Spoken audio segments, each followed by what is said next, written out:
What's going on, everybody? My name is Zayden with Reap What You Sow Gardening, and today I'm going to be showing you my top tips on how to survive some type of nuclear apocalypse or whatever you have. Maybe you don't have a lot of money and need food and produce to survive. And trust me, it probably will happen. Let's do this. Number one is plant your own produce. Start with things like tomatoes, potatoes, capsicums, and pumpkins. Yep, pumpkins. They store for a long time and they make good meals. You can do the same exact thing with squash. Store for a long time and make great food. Then, if you have a good backyard like me, or if you're even on a balcony or a rear porch or deck, you can start planting things in containers. Not raised beds, because I don't want soil in contact with wood, because it's just gonna right through the floor.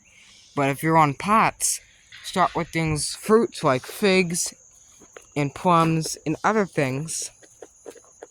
And start with dwarf plums if you want to go that route. That don't get that heavy, because remember, you're growing a tree on there.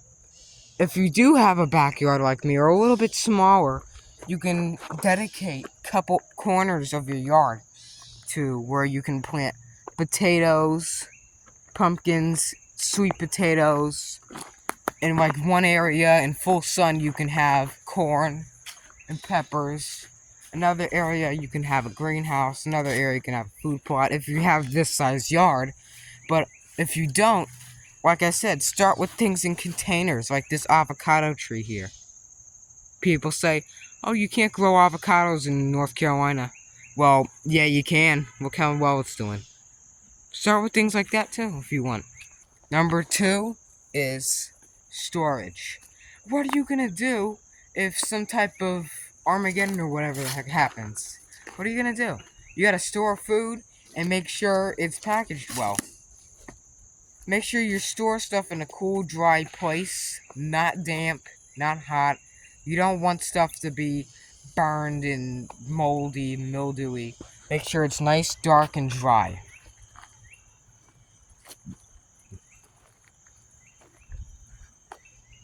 And also grow things that have edible leaves on them. For example, many types of herbs or even sweet potatoes. Do sweet potatoes, not potatoes. Normal potatoes are deadly poisonous, but sweet potatoes are nice and edible. People use these leaves in Asian cooking a lot, and they should taste really good. You can even replace them as a third-party spinach. Or you can go get herbs like parsley, oregano, thyme, basil, other veg, lettuce, broccoli, other things just like that. And they'll do perfect as well. Another thing is, if you don't have a lot in your yard, you don't have a lot in your stomach as well. So another thing is, in other words, make sure you oversow sometimes, so you have a ton of abundance of produce. And if you have a little too much, give it to other people as well. So, like I said, if you have too much, like you should, that's what I do. Especially right now, it's just like normal sowing. But last year, it was over sowing. That's what I want. I want over plants. I want too many crops. I want this garden to have too many plants in it. And I don't even want to see a half, like, centimeters at the bottom of the house. That's how many plants I want over here and here. Because remember, this is Reap What You Sow gardening. Not Reap What You Sow science experiments. So, we have to do a bunch of veg. And it works out for us. And we get good produce. We get good veg. We even give stuff to the dogs sometimes, if it's not really ideal for us. Not their dog, but my dog. And it's just overall great.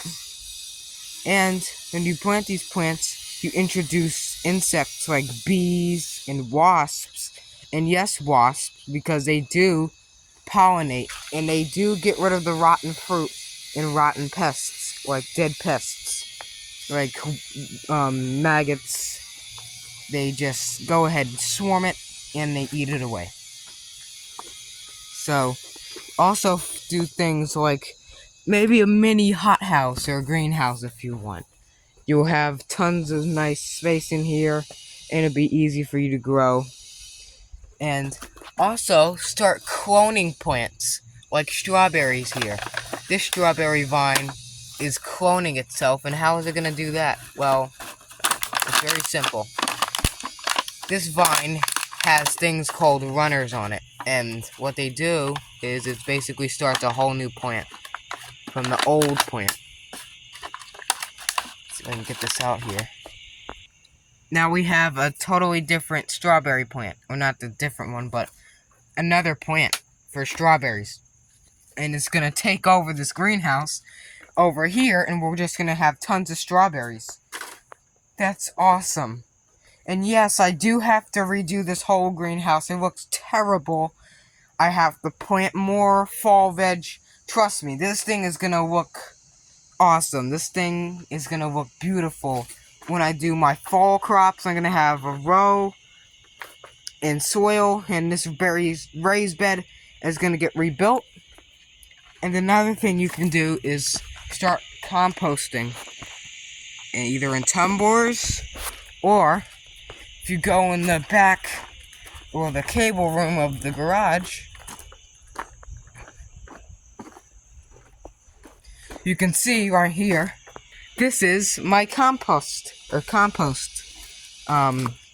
bin, which I had one here. If you're diehard fans of my channel, like first day, but you know, you probably remember a compost bay here a long time ago, but nope. This one is a better one. 2.5 years later, I put a better composter here. This is for leaves and other kitchen scraps, and just basically leaves and yard waste. And the compost tumbler is for kitchen scraps and yard waste. So this would basically be the same thing, but probably for the food plot and for the greenhouse and other parts. Because remember, next year, this is going to be like a little potato rows and stuff too, because we try to sell stuff as well, and you make a pretty good buck for it too. People do a lot for some food around here, so if you want to also be serious in doing a business, start on gardening businesses, start on selling food, and more customers will probably draw their attention to your stand or your business, like ours. And I've had to take ours kind of off Google because people were like trying to storm this place, like Area 51.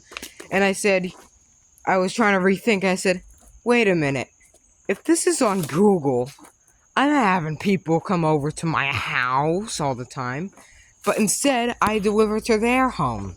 So only neighbors can access this. So no one just dropping over here and going to my house without permission, you know. It's just not gonna happen. So, as always, I hope you enjoyed this video, and I hope you can survive in some type of strange apocalypse or whatever. I don't know, the solar eclipse. And make sure you follow the instructions in this video, and make sure you subscribe, like the video. If you have anything to say in the comments, post them in the comment box below. I'll read from them, and I might heart your comment if they're a good comment. Thanks for watching, and keep on growing.